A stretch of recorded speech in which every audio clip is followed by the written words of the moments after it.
Treasure Island. Chapter 4. The Sea Chest.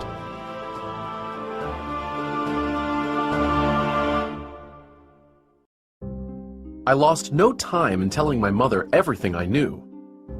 I'm sorry, I said.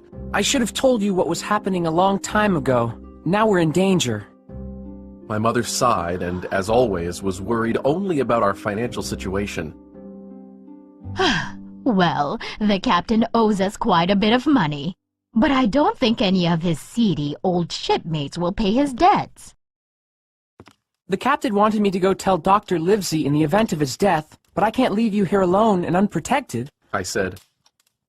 Mother shivered. Oh, I don't think either of us can stay here, she said. From the crackling of the fire to the ticking of the clock, every creak and rattle in this old house is making me nervous. With that dead body on the floor and the thought that the blind man's friends might show up, I'm really jumpy too, I said. We must get out of here, said Mother. I agreed. We'll ask for help in the village. We rushed out into the frosty, foggy evening, and by the time we reached the village, it was dark. The windows of the general store shone with cheerful candlelight, so we went in. Soon, a crowd of men were listening to our story with great concern, but no one wanted to go to the Admiral Benbow. I'm sorry, Mrs. Hawkins, said Mrs. Crossley, the shopkeeper. Captain Flint's men are too dangerous. We might find someone to ride in the opposite direction of Dr. Livesey's, one man said.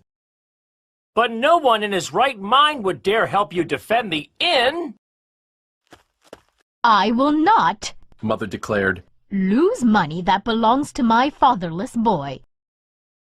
If none of you cowards want to help, then Jim and I will go back alone. We'll open that sea chest, even if we have to die doing it. Mrs. Crossley, could I at least have a bag to put our money in? I'll ride to the doctor's for help, one lad volunteered. Another villager handed me a loaded pistol. in case you're attacked, he said.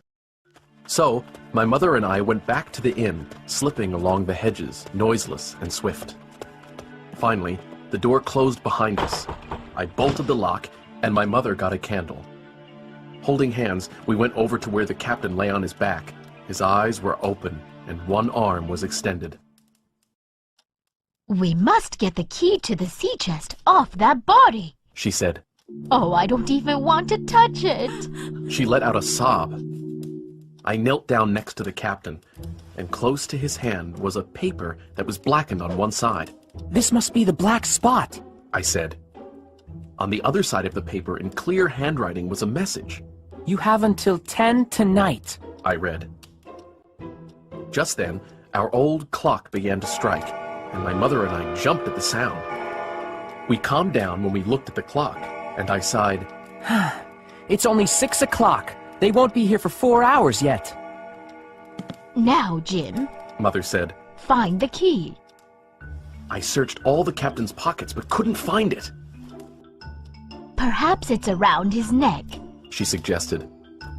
Overcoming a strong disgust, I tore open his shirt. There, on a black string, was the key. I pulled the string over his head, and we hurried up to the captain's room. We found his sea chest against the wall, where it had stood from the day he had first arrived.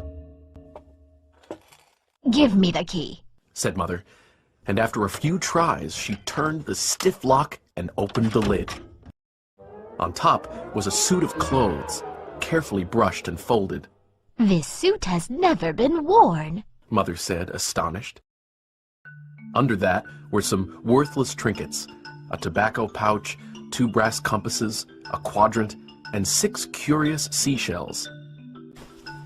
Impatiently, Mother pulled out an old sea cloak, and underneath was a small bundle of papers and a canvas bag of coins that jingled like gold.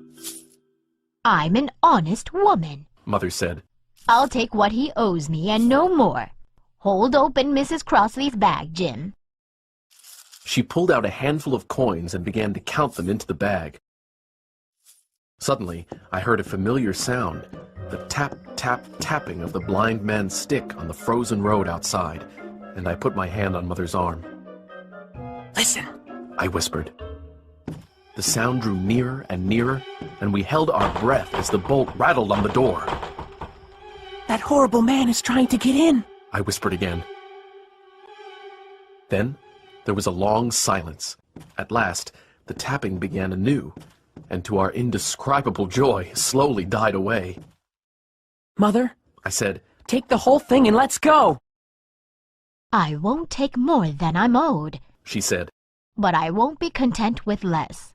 Besides, it's not even 7 yet. Then we heard a low whistle away off, as if a signal was being sent. That was enough for both of us. I'll take what I have, she said, jumping to her feet. I grabbed the bundle of papers too. Then we opened the door and ran out into the moonlight. The fog was rapidly dispersing and wouldn't hide us for long. Behind us, we heard several running footsteps and saw a lantern coming toward us. My dear, Mother gasped breathlessly. take the money and run. I think I'm going to faint. She sighed and collapsed, with her head on my shoulder. We were by a little bridge, so I dragged her under it. I couldn't move her any farther, so there we stayed, within earshot of the inn.